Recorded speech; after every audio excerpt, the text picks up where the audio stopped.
Good day, Bermuda, and to you, the media that are here. It gives me huge pleasure once again today to announce more new members of our team.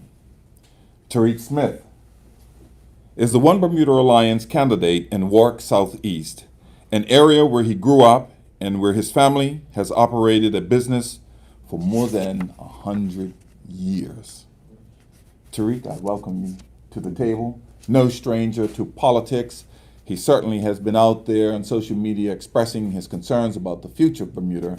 He is a man that I have come to know who cares about the young people, who cares, and especially when I talk to his grandmother about the seniors that are out there and what they're going through.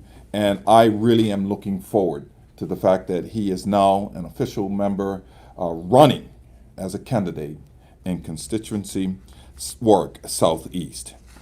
Elizabeth Harvey is the daughter of a very well-known Dr. Eugene Harvey, and will be the One Bermuda Alliance candidate for constituency number 5. She's highly community conscious, someone who has been involved in athletic running, sports, and someone we believe that will bring another dimension to looking out for the families and our communities who are suffering at this time. So we welcome Elizabeth. There are several issues that I want to address today. We had the release of the 2018-19 job market employment brief that was released just yesterday. First, let me address this.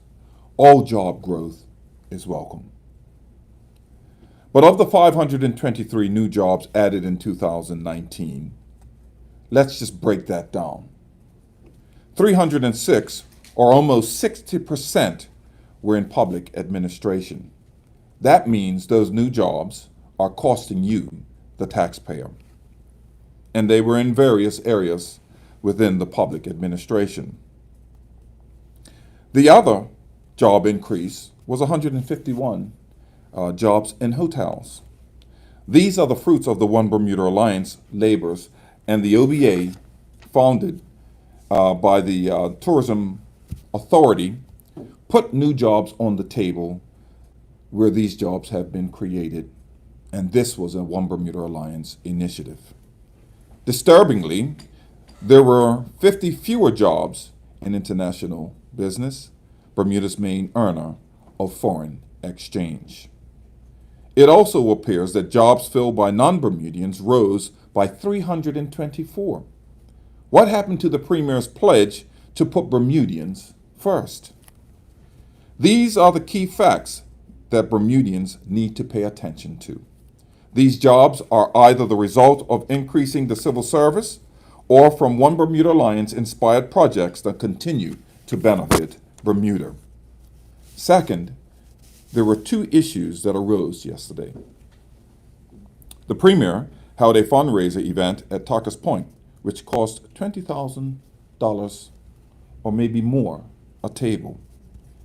In the news report, the Premier has his hand almost out to say, hold off, and is clearly trying to stop the publication. Why did he do that? Was he embarrassed? Did he want to hide it from his supporters that he's holding this high gala at Tariq Point? The Premier also needs to tell the people if he knew about the complaints against a now former PLP MP earlier than he has admitted. It was clear from the questions that were being asked that he was aware of this event, of this occasion, this situation that took place well before he said he did. Why? Did the Premier ignore the complaints? Did he refuse to take action? Did he try and cover this up? Lastly, last night the Premier used a press conference that was meant to be all about COVID, only to announce concessions for taxi drivers. It was an inappropriate platform to announce this concession, but it is also allowed me to really think about this here. Is the Premier now, is he now trying to buy votes? Bermuda, we must do better. The OBA will do better. And so here's Tariq.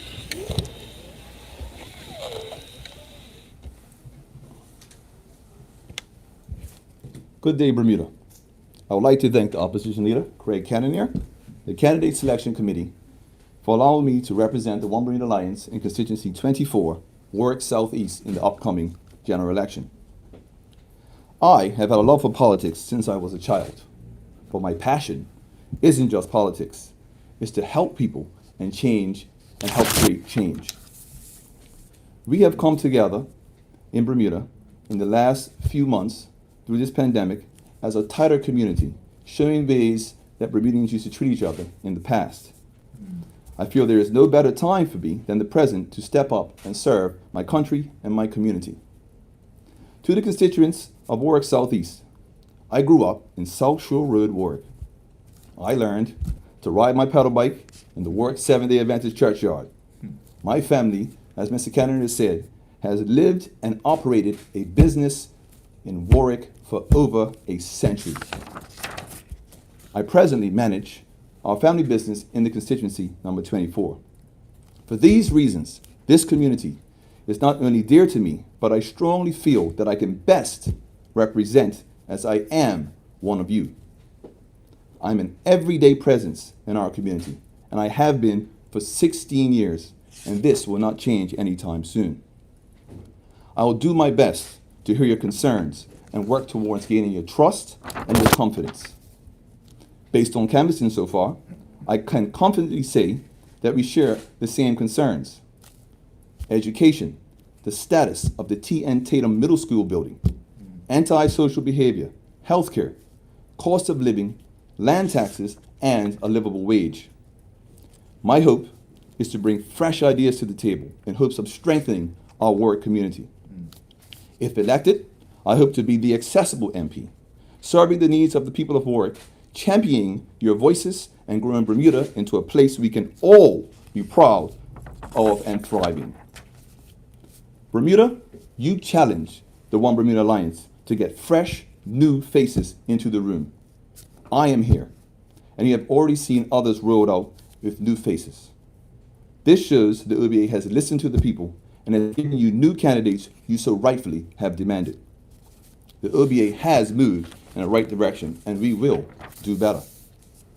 I will close with this statement from Facebook that stopped and made me ponder for a few days. It reads, "The difference between a wise man and a crash test dummy is the spirit of understanding. The spirit of understanding is listening and respecting what someone is saying, even if at that time you do not agree with that person and what they are saying. You must look past the disagreement, analyze, and find a common ground. At the end of the day, I believe we all want what's best for this island. Maybe if we stopped, listened to each other, in an effort to collectively solve the issues, we can come to a better understanding. I thank you for your time. I thank you for listening. Have a great day."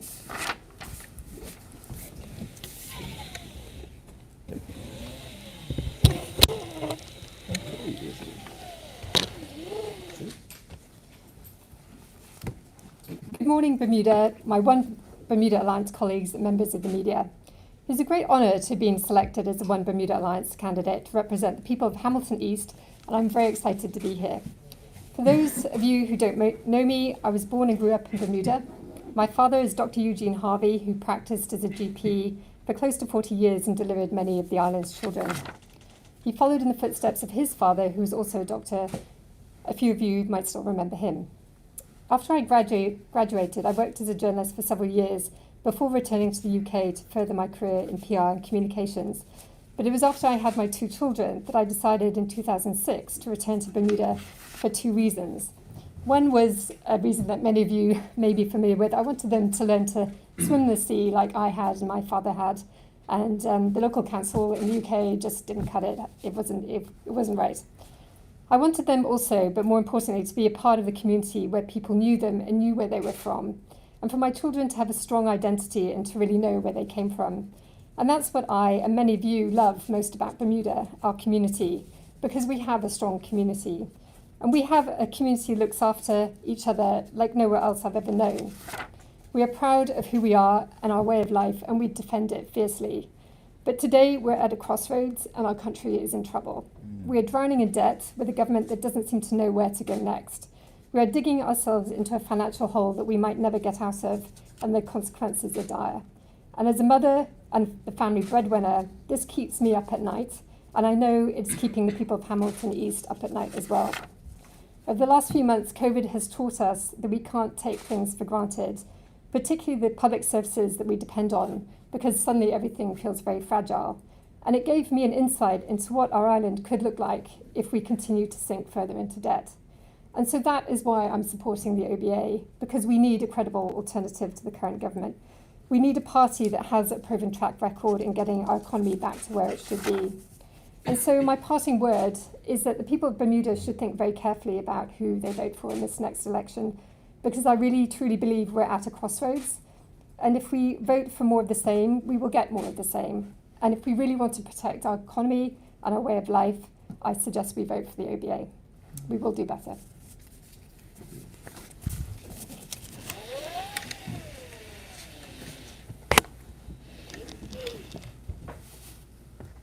Okay, we'll take any questions. Thank you very much. Fiona McWhirter from the Royal Gazette. First for Mr. Smith.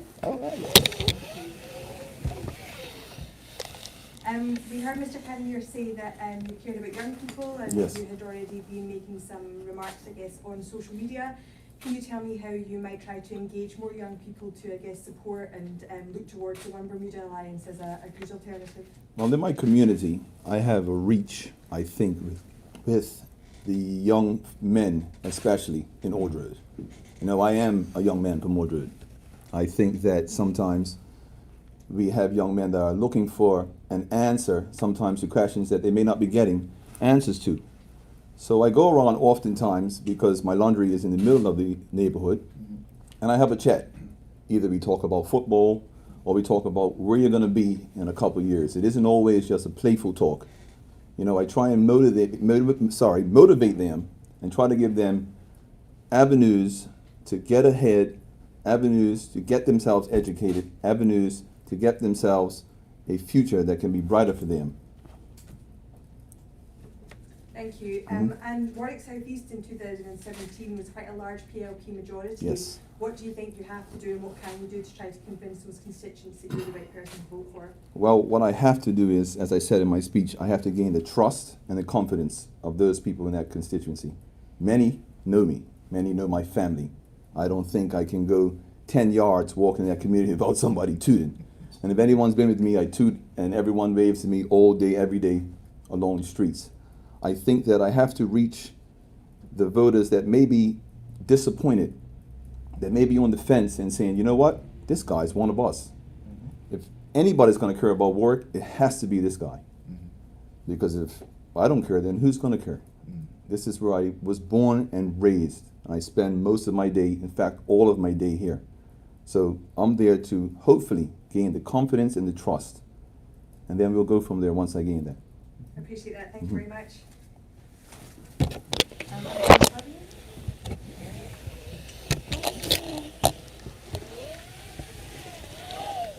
Thank you.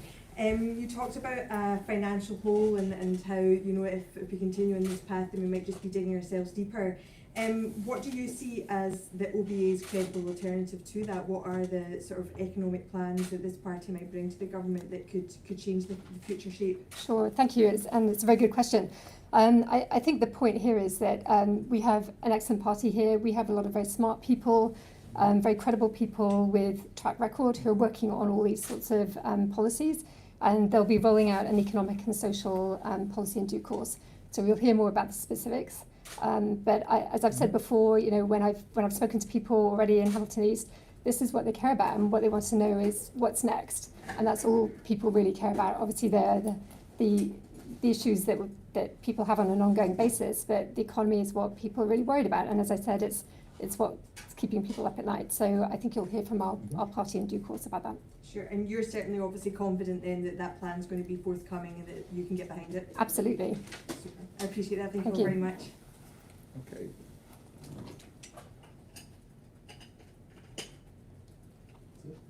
Yeah. We got a workshop?